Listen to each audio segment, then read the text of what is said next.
Welcome back. In today's lecture, we're going to be talking about worldviews. We're going to be talking about what they are, why they matter, and then we're going to look at the two most basic categories of worldviews, and then quickly examine several of the different major worldviews that fall under those two separate categories.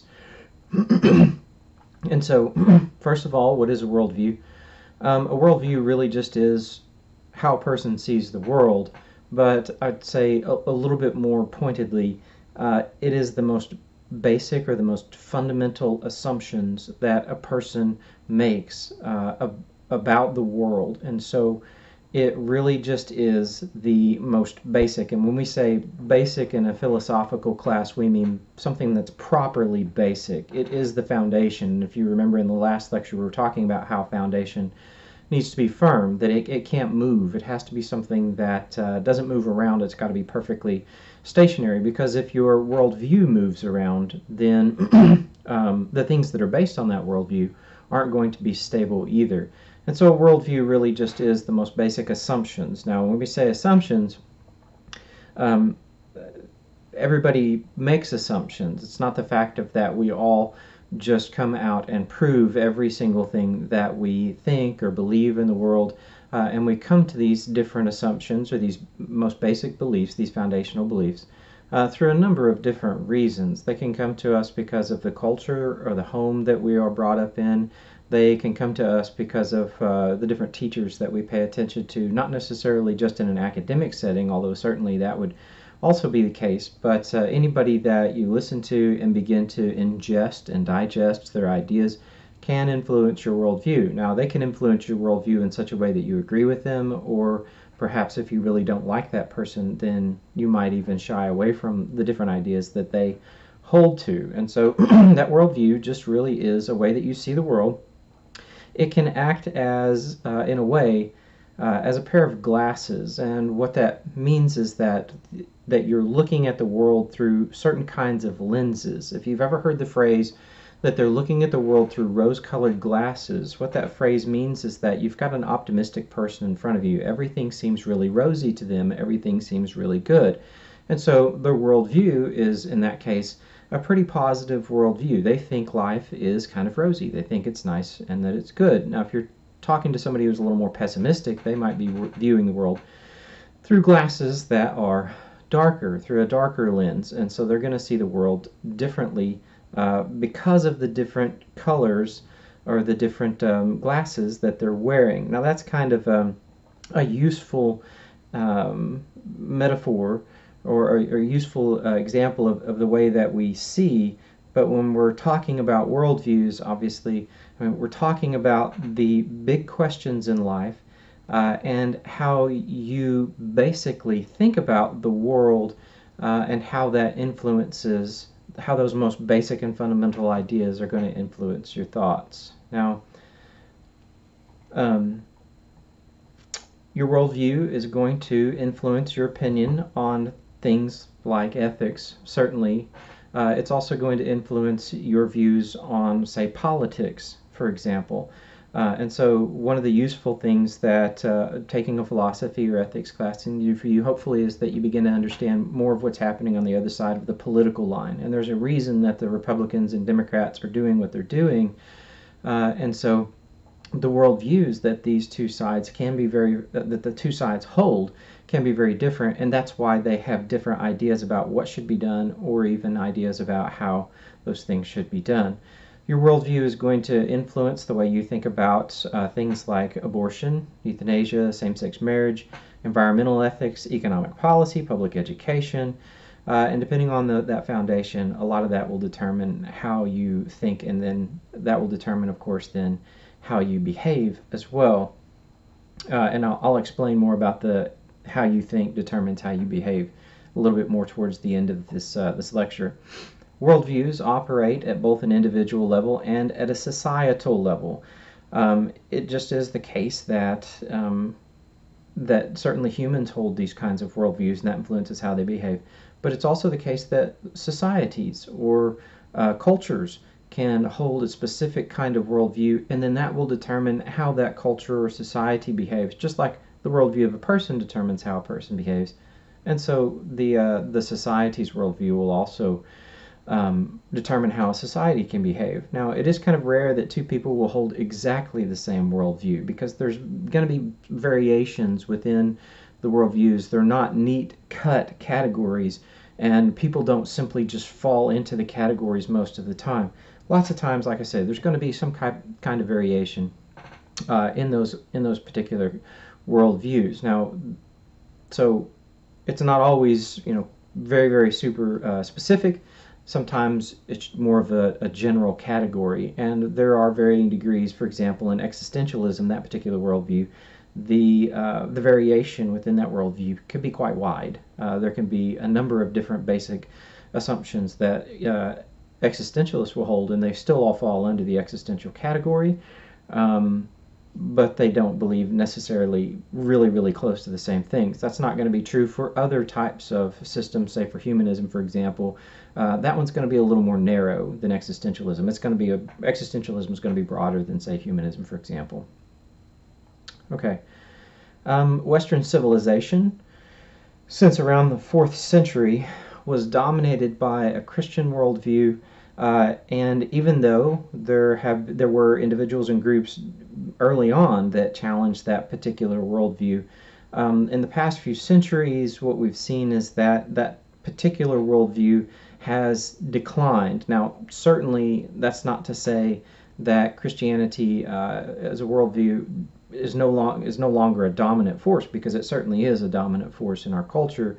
But in those early centuries in the Western world, what you see is that it wasn't just the dominant worldview, it was the worldview, and almost everybody held it. Obviously, again, there were going to be those individuals who didn't, but because the Christian worldview dominated Europe, and it dominated, in that case, both the church that held power and the state, it held power as well. And so that worldview really dominated. And then later into the 17, 18 centuries, we see the Enlightenment and those types of movements. And so Christianity begins to lose some of its power. Again, it certainly didn't go away. And then as Christianity began to decline in its worldview, in the power that worldview held, we saw other things beginning to come in, things like, for example, naturalism. Now, naturalism as a worldview, just kind of quickly, but it's a very important one.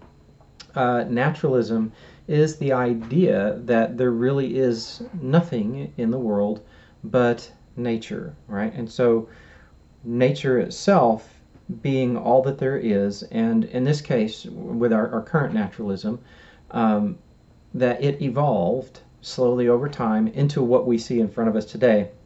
And that evolution was a completely unguided source. And so what we see immediately here is a divide between the theistic worldview and the non-theistic worldview, meaning that on the one hand, and this is where the two umbrellas start to come in, on the one hand, we have what's called a theistic perspective or a theistic worldview, meaning that these individuals think that there's a God of some sort, or gods, it can depend.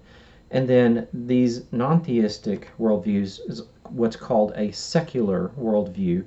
All of these secular worldviews believe that there is no God, that there is no deity, and that everything comes about or everything happens because of the natural forces or just nature itself or chemical reactions.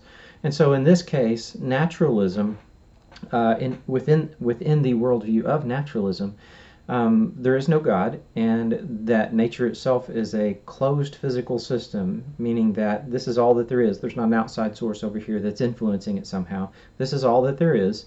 And so humans and all of the rest of nature simply evolved slowly and became what it is today. Now, there are multiple ideas under the secular worldview, under the naturalistic worldview, sometimes called an evolutionary worldview. It has multiple names. There are other categories as well. And so with naturalism, the idea, again, with just chemistry, there's that worldview under the secular worldview. There's also something called postmodernism, and under postmodernism, there is the idea that there are no objective truths or moral standards, or really that the only truths that there are truths about nature itself. And so when I say objective moral standards, what that means is objective as opposed to subjective moral standards. An objective moral standard is a moral standard that is right and true and holds for all people and all places and all times, no matter what. Even if everybody in the world thinks differently, it would be objectively true that this moral activity, say, would be either moral or immoral. So subjective truths, subjective moral truths, are truths that are true, but they're only true for the individual or perhaps for a group of individuals. And so it's up to each and every subject, each and every person or group of persons to decide what morality is for them.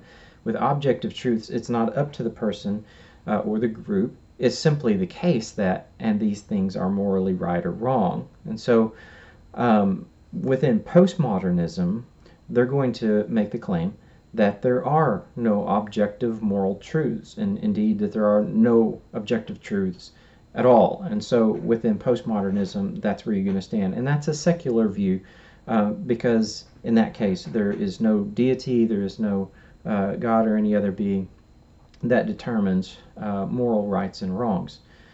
Within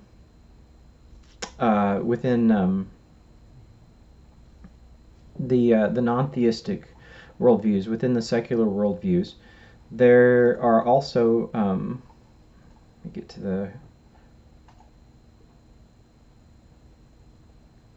here it is, yes. There is the existential worldview. Now, I've mentioned this one. Existentialism basically is the secular worldview that since all there is nature, since all that there is chemistry, then there is no meaning, and there is no truth, and there is no purpose. And purpose is really the key here in existentialism. There is no purpose and there is no meaning, because everything that happens here in this world happens because scientific forces, or the forces of nature, gravity, electromagnetism, all of these things cause all of this to happen. So there isn't a free will. It's not that humans are choosing to do this thing or that thing, but rather we're driven by naturalistic forces, by chemical reactions. And there can't be any meaning or purpose, because think about it for a moment. What meaning or purpose does a tree have? And when we say purpose in this case, we don't mean a functional purpose in the sense of that we can take the tree and chop it up into lumber. What we mean is that if that tree had never existed, what difference ultimately would it make? And the answer is really none, because there is no purpose, there's no meaning. So what do? As humans, we live and we die, and everything that we do in life really doesn't have any kind of purpose, because we'll die, and when we die, it will soon, on a relative scale, soon, the universe is millions or billions of years old, it will soon be forgotten. And it won't matter ultimately. Anything that happens here ultimately won't matter. Just like the tree, if it lives for a long time, it eventually dies and rots away, and it doesn't really matter. And so our human lives also don't matter. Now, we seem to, and we tend to think that our lives matter, but ultimately, in reality, they don't. And so think back 10,000 years ago to some person who was living, perhaps we'll say, on the savannah in Africa. They lived their life, they raised that family, they died, and now what meaning or purpose does their life actually hold? And so for most of us, while we understand that their life might have held meaning and purpose for them, ultimate meaning, ultimate purpose does not exist, because all they did was live and then breathe and die. And so life is lived kind of in this existential concept. Life is lived between two bookends. And a bookend is something that, imagine a row of books on a shelf. A bookend is something that holds those books up, right? And so we're born, and then the story of our life unfolds itself, and then we die. And so the existentialist says that we had no meaning or purpose before we lived. We won't have any meaning or any purpose after our death, and we don't have any meaning or purpose while we live either. And so it's kind of a dark, it's kind of a sometimes depressing worldview to hold. In fact, one existentialist said, since this is true, the only meaningful idea left to investigate is suicide. So what's the purpose or meaning of living? According to the existentialist, there's no such thing. It's all an illusion. And so any meaning or purpose that we might give to ourselves, again, is also just an illusion. It's something that's not really real or true. It's just a chemical reaction. It will soon fade, and there's no meaning, purpose, or anything like that behind it. Now, under that secular umbrella, right, there's also a position called humanism. And so under secularism, there is existentialism, right? And now there's another worldview underneath here as well, and this one's called humanism. And in humanism, they recognize that all that there is nature. There's nothing but chemical reactions and all those things, just like the existentialist, except that in this case, they believe that because humanity has the ability to think and to behave logically, and also because we're self-aware and self-awareness, what that means, just kind of quickly, is that you are aware that you're a you, right? And so somehow inside of your body, you understand the I-ness that is you. You are an I, and you're not anybody else, and you've never been anybody else, with a few exceptions like schizophrenia or perhaps some type of amnesia or whatever. You might have lapses, but for most of us, we're an I, and we've always been us. And so that I-ness, that ability to have self-awareness, we have that, and that is, according to most humanists, although this might be changing, it kind of depends, it's something that we have that the animals don't. Now, it's debated as to whether or not the animals have self-awareness or not, but in this case, assuming that they don't, this is something that humans have. It's something that we have.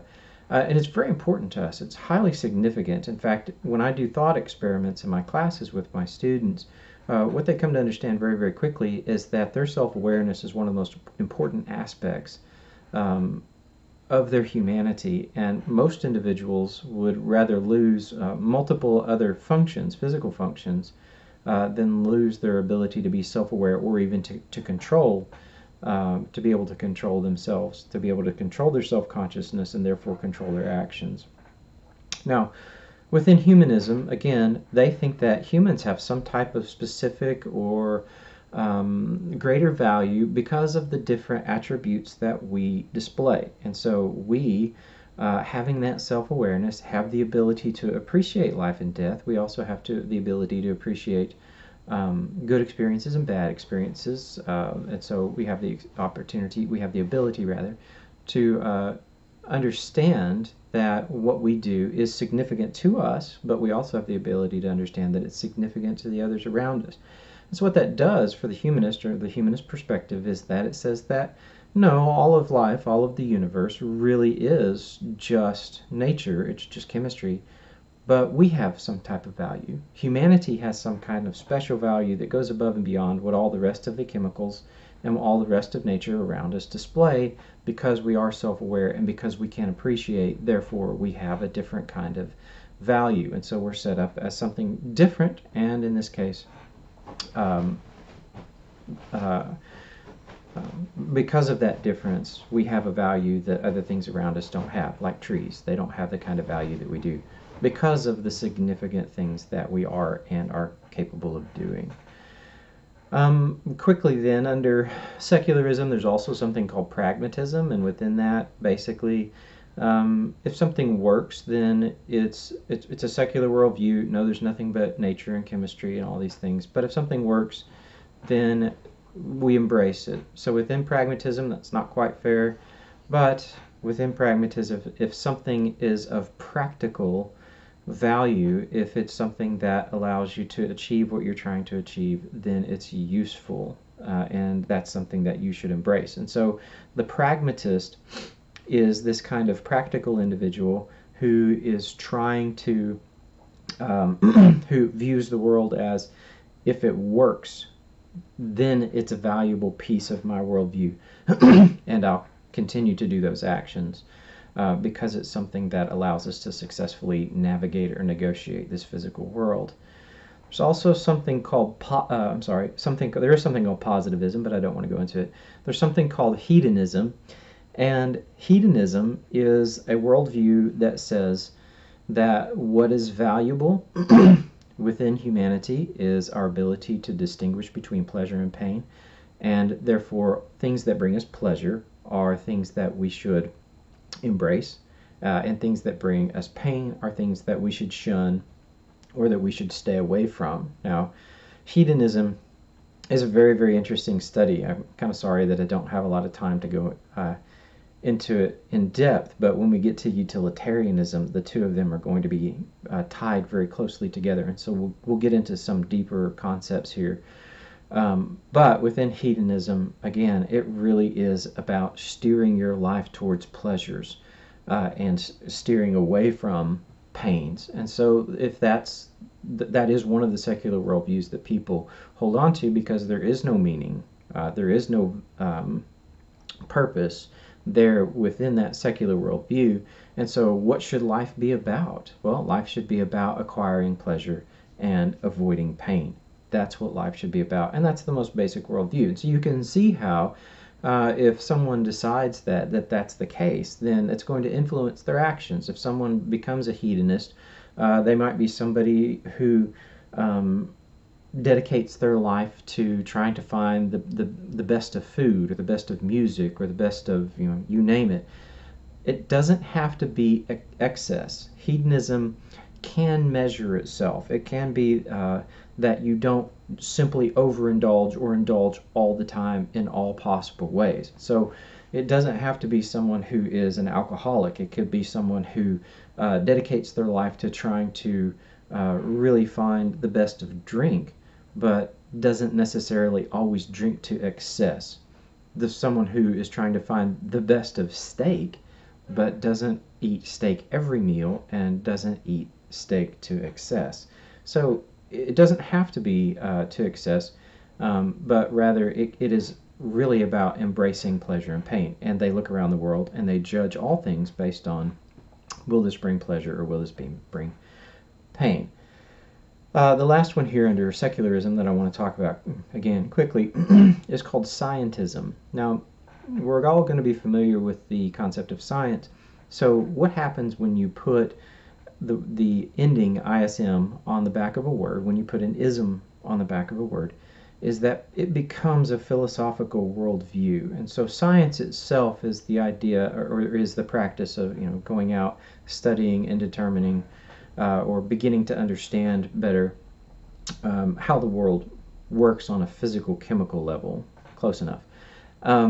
Scientism is the worldview that science is going to bring to us all answers. Now, it's a secular worldview because here within this particular form of scientism, right? Now, not all scientists are people who engage in the worldview of scientism, right?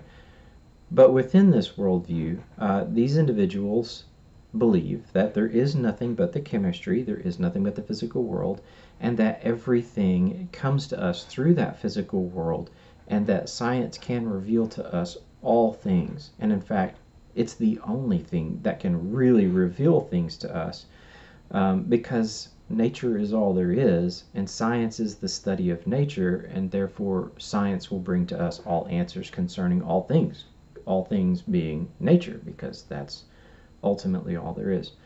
So again, just because they're scientists, it doesn't mean that they are engaged in the belief of scientism, but many individuals, many non-scientists for that matter, do engage in scientism as a worldview. And so if this is your worldview, it's certainly going to influence your actions. It's going to influence how you see the world itself. I've got a couple of scientists that are on my mind You may have heard of some of them, probably Richard Dawkins, right? He's going to engage in this particular concept of scientism, that science will bring to us all answers. Perhaps less well known, but certainly I think, from my experience, more outspoken is Lawrence Krauss. And Lawrence Krauss, if you listen to him, in any kinds of lectures or debates or anything like that, he's a physicist, and what you'll see very, very quickly is that he really does believe that science will bring to us all answers. In fact, I can kind of hear him. Science is pure. Science will, bring us this. Science will bring us that. And when he begins each of those phrases with the word science, you can just hear him, right? So science, science, science. Science is the thing that will answer all of our questions. Okay, so there are some other secular worldviews, but that kind of gives you an idea of that these individuals out here not believing in any type of deity, thinking that there is nothing but nature, right? And they reach certain conclusions based on the fact of, okay, there's nothing but nature, and so here we have then in this case say existentialism or humanism and pragmatism and hedonism and scientism, right? So variations on the theme of there's nothing but nature. Now, quickly, there is the worldview that there is a deity of some sort or deities of some sort. And in this worldview, there are a number of different sections as well, just like there was in the non-theistic and the secular worldview. And so these I think we're much more familiar with. It's things that you're going to have heard of probably, so it won't take us as much time to get through them. There is the idea of pantheism, and within that theistic worldview, within the theistic worldview of pantheism, the idea is that God is the totality of all reality. God is all, and all is God. And so it's not a matter of, God and then nature and reality. Rather, it's God and nature and reality. And so pan, the word pan, just means all. And so if you say pantheism, you're saying the allness is God and God is the allness. Certainly there's going to be monotheistic religions, and so the big three monotheistic religions certainly going to be Judaism, Christianity, and Islam. And that particular monotheistic worldview, that there is one God, and that God, and within these three, that God is the creator and the preserver and all of these things. And so you've got this worldview of the one God, but that God is separate, as opposed to pantheism. God is separate. There's God, and then there's all the rest of creation in that particular case. There is also what's called polytheism, and within polytheism, poly means many. And so many different gods. So Hinduism, for example, is a polytheistic religion. And, well, when we say Hinduism is a polytheistic religion, originally Hinduism, when the British dominated India, there were multiple religions in India. It's just that the British really didn't know what to do with all of these different religions, so they lumped them into one big chunk, and they called them Indiaism, like in India, or Hinduism. And so within Hinduism, there are, I've seen different numbers, 200 million gods, 600 million gods. It really kind of depends. And a lot of times you'll have a god that has two different names, depending on the village or the town or whatever that deity is venerated in. And then sometimes they'll kind of blend them together. And so it's not really clear that Hinduism just has, a set of gods or goddesses, but there are more than one, and that's really the important aspect with it when it comes to polytheism. There's also theism, and theism basically says that's a person or a group of persons who believes that there is a God, but they don't hold to necessarily a specific doctrine of is there one, is there many, or how much activity does that being have. It's more just the idea of, that person affirms that there is a deity, and then they may have a different set of beliefs than other theists as to, say, again, how, for example, how active God might be. There's also what's called agnosticism, and within agnosticism, it just means that this individual doesn't know. So they're claiming that they have no knowledge of the existence of God.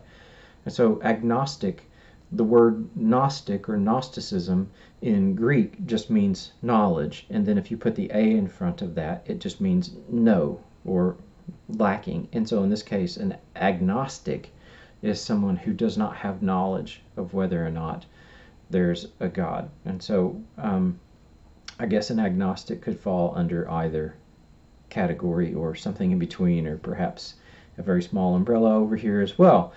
So those are the different ideas of the God or non-God, right? The theistic versus the non-theistic, the theistic versus the secular worldviews. Now, this really is the dividing line within worldviews when it comes to ethics, when it comes to making moral choices.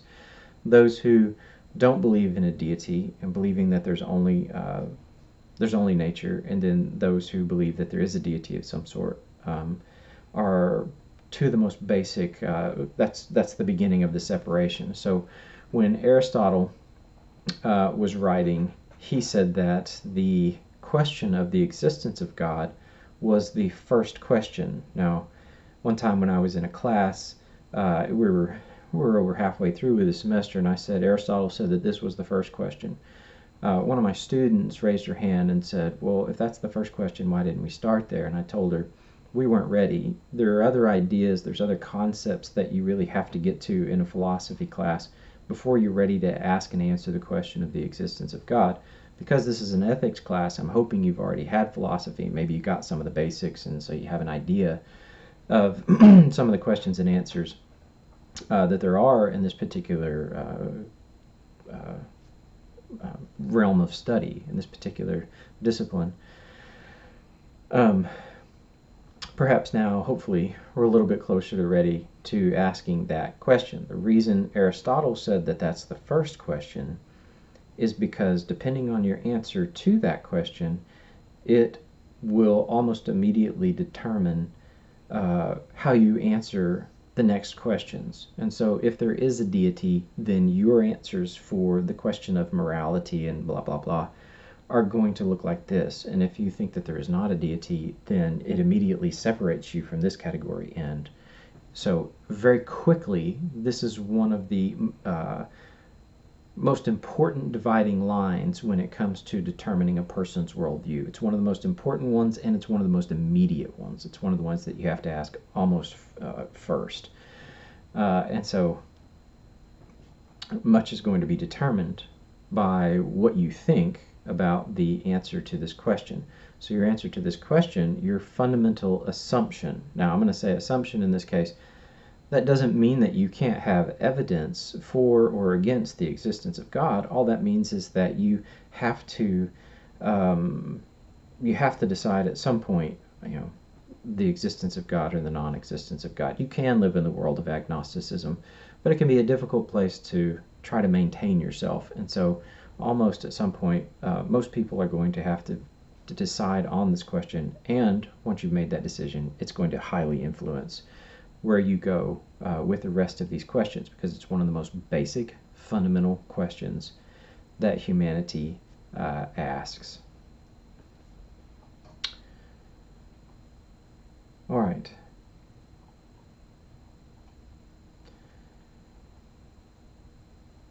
All right, so each of us has a worldview. It profoundly impacts how we think, and therefore it profoundly impacts how we live.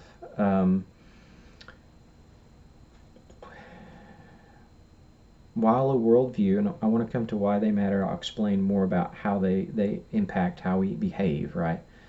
But I wanted to cover this first. While a worldview is fundamental and does determine much about what a person thinks, people often hold contradictory ideas. Now, lots of people, myself included, for a long time, I didn't think I held contradictory views. I thought that I had things basically lined out. But the longer I pursued philosophy, and the longer I pursued logic, the more I began to realize that I did hold contradictory views. And to the best of my ability, I continued to try to find those contradictory views and somehow remove them or find a reason or a way to make them logically consistent. And it is a difficult thing to do. One of my favorite authors said that people are walking, talking bundles of contradiction. And I found that that's very, very, very true. So almost everybody, I can't say everybody simply because I don't know, but almost everybody has some type of contradictory belief within themselves. And so, for example, if you look at humanism, what you're going to see almost immediately is that the humanists believe that humans really are,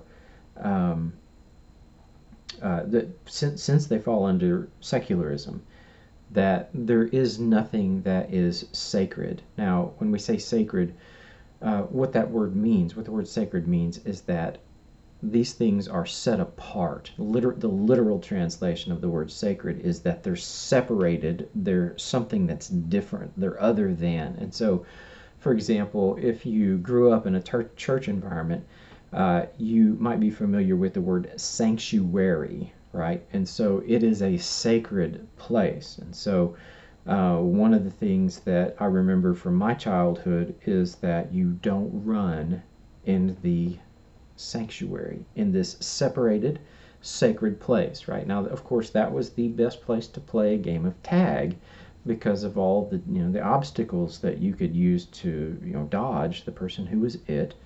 But it was more than just frowned upon. Any adult who saw a child running in the sanctuary, don't run in the sanctuary. Why not? It's sacred. It's set apart. It's for something other than normal everyday use. Or if you've got, say, it seems like in like a Catholic mass, you've got a cup that the priest uses. Well, that's a sacred cup, right? It's set apart. It's for something else.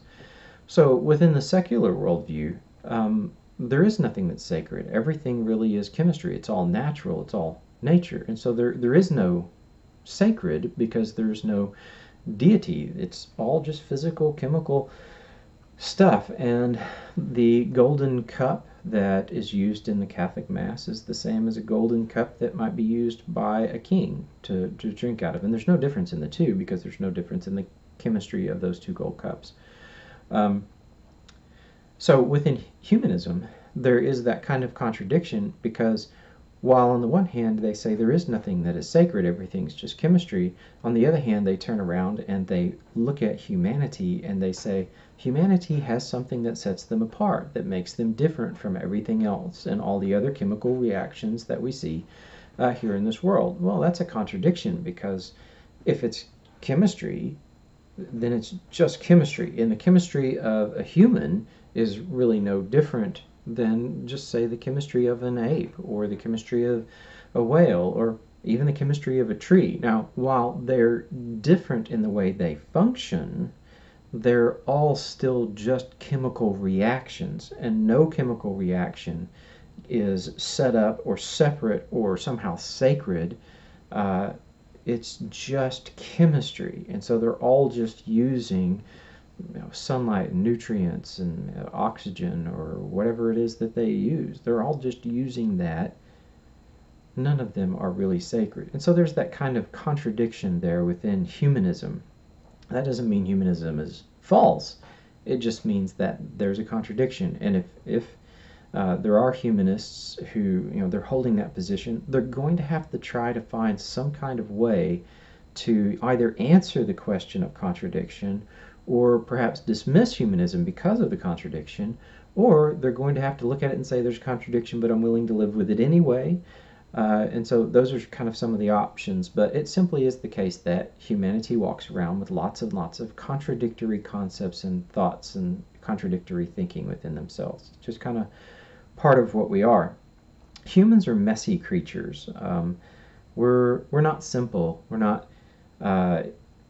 we're not easy. You can't just put us into nice little slotted categories. And so what I like to tell my students is that humans are not waffles, we're plates of spaghetti. Now, what that means is that um, waffles are these nice little, lined, gridded things where you can have your syrup in this little square and in this little square and this little square.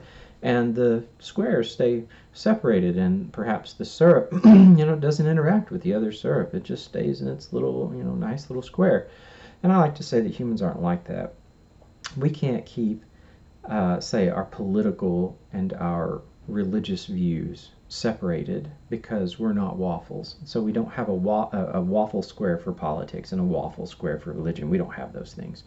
Instead, what we are is we're this massive plate of noodles that just kind of wads itself all up. And so, unless you're really, really strange, and hopefully I haven't insulted anyone here, and when you eat spaghetti, you can't have just a plate of spaghetti that's all wadded up, unless you're really weird and you just wring each noodle out so that it doesn't touch any of the other noodles.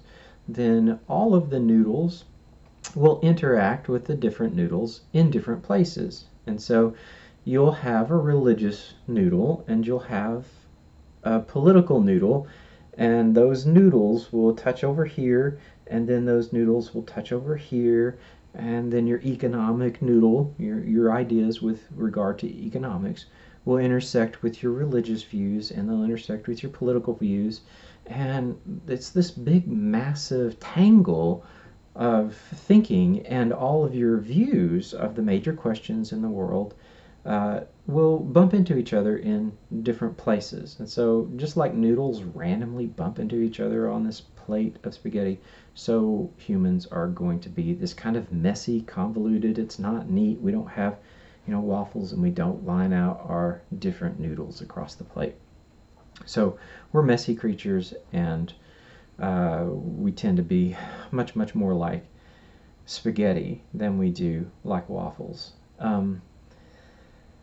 Now, so yes, we have contradictory perspectives, and like I say, we try to work most of those out, or we try to come up with reasons for why the contradiction might be okay, or perhaps it isn't a contradiction, or we just live with it. It just kind of depends.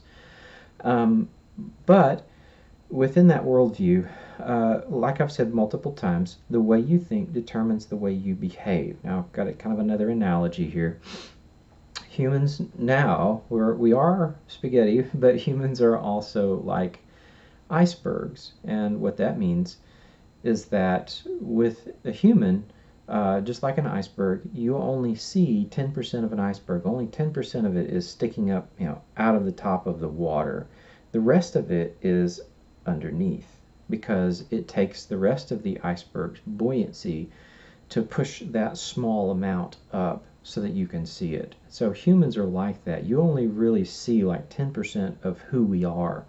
Now, your actions can reveal the worldview that lies beneath the surface of the water, but just like the iceberg, all you can see of a human is about 10%, and that 10%, imagine that I've drawn an iceberg here, right? And I've drawn a wave line across it. All you can see is the top tip, and that top tip is our actions. You can see what people do, and that can, if you're aware of worldviews and understand basic philosophical concepts, you can understand then what lies beneath their actions, hopefully, perhaps, at least some of the time. But you can't see this down here unless they sit, say, in a philosophy class and reveal these things to you. Most of the time, that's something that you don't see. You just see their actions. And so, for example, imagine that you grew up in a culture and society that taught you that Jews are not fully human, or they're less than human, or they're less valuable than other humans, right? So imagine that that's the culture and society that you grew up in. Then your actions towards Jews can be vastly different than it might be for other cultures and societies. And so what we found in Nazi society was that they were told that the Jews were inferior, that they were less than human, and therefore that they could do things to Jews um, that they couldn't do to other individuals. And so the Nazis saying you can't do this to Nazis, but Jews aren't really fully human. They're less valuable than other humans. So what the Nazis could do then is they could take these the different Jews. Not only could they put them in those concentration camps and gas them or incinerate them, but they also had experiments where they would take these individuals and they would throw them into really, really cold water. And what they wanted to do was to see how long a person could survive in freezing water. Um, so you threw them into water and you left them in there for, say, 10 minutes. When you pull them out, can they still live? And at 10 minutes, the answer was yes. And so you take another group and you throw them in for 15 minutes, and when you pull them out, will they survive? And the answer was yes. And so you take another group, you throw them in for 20 minutes, and then you pull them out. Can you bring them back? Can you warm them up fast enough that they'll actually live? And the answer at 20 minutes was yes. But anything past 20 minutes, and the answer was no. Basically, that person would, their body wouldn't be able to recover and that they would die. So what the Nazis learned was that they had 20 minutes, basically, to go out into the English Channel, because at this point in World War II, they were bombing London, they were bombing England really heavily. And if their pilots were shot down and they went down into the freezing cold waters of the English Channel, then basically the Nazis had 20 minutes to retrieve their pilots before they just couldn't be saved. And so if you were in there for 30 minutes, then they knew they couldn't save those pilots because they'd just been in there too long because of the experiments that they did on Jews. And so what was wrong with that? What's wrong with using Jews in that fashion? Nothing. If your worldview is that that Jews are less than human or less valuable than other humans, then you can take them and you can do these kinds of experiments on them. Why? Because your most fundamental, basic worldview, your foundational worldview, is that Jews have less value than other humans. Now, if you have the most basic fundamental worldview that all humans are basically equal in value, obviously not all humans are equal, right? So when I was a kid, one of my dreams and goals was to become an NBA basketball star, right? And I didn't even play in college, so I didn't come anywhere close to professional basketball player. Why not? Because not all humans are equal in their abilities. And we're kind of glad, because that lets us do different things. It allows us to achieve radically different things and to focus in areas that perhaps others can't focus and can't achieve as high. So while humans aren't all equal in their abilities, if your most fundamental worldview is that all humans are equal in value, then you can't take Jews out and discriminately, right? You can't discriminate against them and take them out and say, do experiments on them simply because they're Jews, right? Because they have the same value as everybody else. And so what we see, and again, I want you to visualize this, the iceberg there. What we begin to understand is that humans are like icebergs. So the most basic, fundamental, the bottom of that iceberg, the most basic foundational portion of the iceberg, the widest and the biggest there at the bottom, if, as a human, if you believe something like humans all have the same value, then that's going to determine how you think about humanity and what you can or should or can't or shouldn't do to humans. And therefore, your truth, that truth that you believe about humanity and its value, will determine how you value, in this case, humanity, and therefore will determine how you behave. And so what you believe determines how you act. Now, another example, less gruesome than the Nazi example here. One of my students once told me that all that matters is money, and that's all that anybody cares about. Right? And throughout the entire semester, we would have discussions about all that matters is money. And so his most fundamental, his most basic worldview, his truth was that all that matters is money. And since that was his truth, what he values above everything else is money. And since he values everything else above money, how do you think that that person will behave? So his fundamental belief will determine ultimately how he behaves. From a personal example, one of my fundamental beliefs is that family is one of the most important things in my life. I was living in South Carolina, which was a 15-hour drive away from where my family lives. And at some point during that, I was dating a young lady. We were talking about marriage. At some point in this experience, I began to realize how far away I was from family. And since one of my foundational truths is that family is one of the most important aspects of my life, when my grandfather died and when my sister lost her first child, I began to realize I was too far away because I couldn't get to them quickly and easily like I could if I lived much, much closer. And so for me, since that was one of my fundamental beliefs, I began to realize I'm too far away to actually be part of my family and to have important interactions with my family. And so my actions were influenced by my fundamental belief. I packed up my house, I quit the job that I had, and eventually, over time, I even said to the young lady there, we can't get married because, your family's out there, my family's over here, and family's too important. And so what my fundamental beliefs did is they caused me to act in a certain way. So that's what a worldview is, and that's why they matter, because they do influence our actions. What you believe at the most basic fundamental levels will determine much of how you behave. And in an ethics class, since we're judging behavior, then understanding what causes behavior is one of the most important aspects. So if an individual has this particular worldview, then their moral actions are also going to be influenced by that particular worldview. So that's why we look at worldviews. That's why worldviews matter. Now, this is a very, very brief, and I spend several weeks on this when I teach ethics in class to really, really get my students, because we have a lot of dynamic interaction to get them to understand worldviews and to get them to understand why they're so important. And then also we'll sit and talk about which worldview is theirs, right? And then some of the strengths and weaknesses. Is it a good worldview? Does it stand up under logical criticism and scrutiny?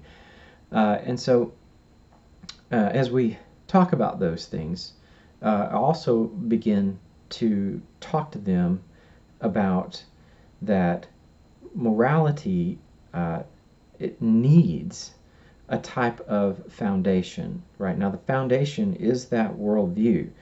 But you can't just say, well, this is my worldview and all worldviews are necessarily equal. If it were the case that all worldviews were equal, then as I related to you the worldview of the Nazis and their particular view of the Jews, then I'm going to say most of you were probably sitting there thinking, how could anybody believe that? How could anybody believe that a Jew is less valuable, simply because of their heritage or because of their religious ideology? And so if you were thinking that about the Nazis, as I was disclosing to you about how they thought about the Jews and therefore how they behaved about the Jews, then hopefully you came to understand that not all worldviews really are equal. There are some that are going to be, I'm going to say, logically more consistent, and I'm just going to say then better. They're a better worldview. And so what we have to do is, once we understand what a worldview is and how they function, why they're important, then we also have to begin to understand that the foundation, the very basis of that worldview, is something that needs to be thought about critically. Now, that doesn't necessarily mean that they have to be criticized. It doesn't have to be negative. But we need to critique them. We need to logically look at them. And you have to do that both at a fundamental basis in a very logical fashion, asking those basic logic questions that we're going to talk about in um, the next lecture. So we're going to do a little bit of the basics of logic. But you also then have to look at some of the consequences of those fundamental worldview answers, right? Some of the consequences of a Nazi worldview is that millions of Jews in this case are killed and experimented on and incredibly violent ways, right? And so we have to critique both the most basic foundation and then also critique and look at the consequences as well. There are different ethical engines that do both of those things, the moral theories that I talked about. So we're going to talk about some of those more at a later date. It's one of the difficulties teaching an ethics class is where to start. And so we're starting in this area, but I've also already kind of branched off and grabbed something from over here and grabbed something from over here. And I haven't always mentioned when I've done it, but in this case I have, because I've talked about moral theories that are consequentialist moral theories, right? And so I've already said we need to consider consequences, but there are moral theories that say you shouldn't consider consequences, and we're going to study all of those and see the benefits of consequences versus non-consequences. When does consequence matter? When does it not matter? It's very convoluted. Again, humans are not simple creatures. We're very, very messy, and so I'm kind of moving around within this, trying to get you a framework. And then hopefully as we move forward, we'll start filling in the pieces. If you've ever seen the frame of a house as a house is being built, then you start filling in the pieces. Hopefully that's what we're going to be doing at this point. And just like that house is going to need a foundation, so also our moral theory is going to need a foundation. Again, the two foundations, that most basic fundamental question is the first one of the most important and dividing lines is there a God or is there no God? And so once you answer that question, that fundamental, that primary, that first question according to Aristotle, then the other things are going to start falling into place. And so right, with that, thinking through your position, try to think through your position starting with what's the most basic fundamental assumption that I'm going to make here. Either the existence of God or the non-existence. We can't prove or disprove the existence of God. It really, at this point, is a matter of I believe that there is one or I believe that there isn't, based on, and it can be based on an extensive study of evidence, for or against the existence of God. That certainly can be the case. But which is your position? Which do you hold to be the case? Is there a God? Is there no God? Right? From there, choosing some of the theistic positions that we outlined or choosing some of the secular positions that we outlined, what do you think might be the situation? So I'd encourage you certainly to speak to anybody that you consider to have some knowledge or perhaps even wisdom. Wisdom and knowledge, not the same thing. Knowledge is information. It's somebody who has gained and gathered and gleaned a lot of information. But just because someone has a lot of knowledge, a lot of information built up, that doesn't mean that they're wise. There are child prodigies who can absorb and retain information at a very, very high level, but that doesn't mean that they're wise. Wisdom has to do with being able to take that knowledge and apply it in life. And so knowledge, wisdom, having the opportunity to discuss some of these questions with those individuals, almost always going to be beneficial. Be sure you ask questions and listen closely. And I would also encourage you to have those conversations with a variety of people, of people of different worldviews and of different ideas, different from yours and different from each other. Otherwise, what you're going to do is that you'll sit down with a group of individuals who thinks like you, and if everybody in a group thinks and believes the same thing, then that's called pooled ignorance. Now, what that means is, like, imagine that you've got a pool, like a swimming pool, and everybody in the pool believes the same thing and thinks the same thing. Well, there aren't going to be ideas, and so everybody's just going to kind of sit there in that pool and not get anything new or think about anything new. And so there is a particular body of water on our planet that water flows into it, but it never flows out. And so it's not a body of water that lives and breathes and moves and is vibrant.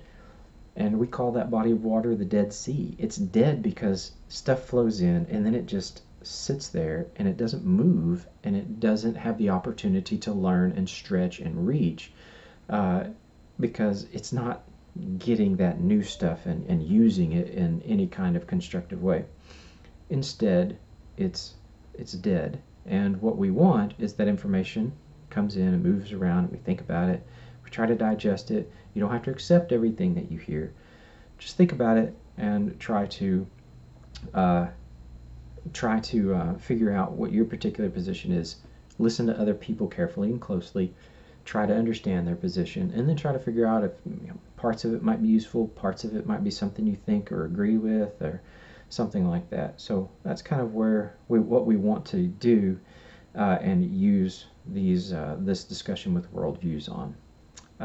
I wish that it was something that I could sit down with you and do in a closer, more personal way. Unfortunately, with an online class, that's just not something we can do. So it's something that you'll have to do as best you can on your own or with others that you trust and think that might have some wisdom and experience. Okay, so that's worldviews, why they're important, and then kind of some of the worldviews really, really quickly there, just trying to describe them so you have kind of an idea of what and who you might be, and also some of the difficulties, hopefully, that you might be facing depending on your worldview. We talked there about humanism and some of the difficulties that it has. Some of the theistic difficulties, really, really quickly here, just that if you are someone who believes in the existence of a deity or deities, then of course you're going to have to figure out, which god, and then you're going to have to figure out, or god or goddesses, or gods or goddesses. Then you're also going to have to figure out those sacred texts and which parts, which one you listen to, which one you hold as sacred. But then you're also going to have the difficulty of figuring out how to interpret that text. And so even just say the Bible, since most of us are going to be familiar with that one, what's a proper interpretation of the different parts of that text? How do we take that and understand what is written in that text that so many consider to be sacred? And so some of the difficulties that you're going to face, are going to be those types of questions if theism is your particular worldview. Again, we are looking for that foundation. Just what is it that might be able to stand up and hold morality and say, and these things are right and these things are wrong?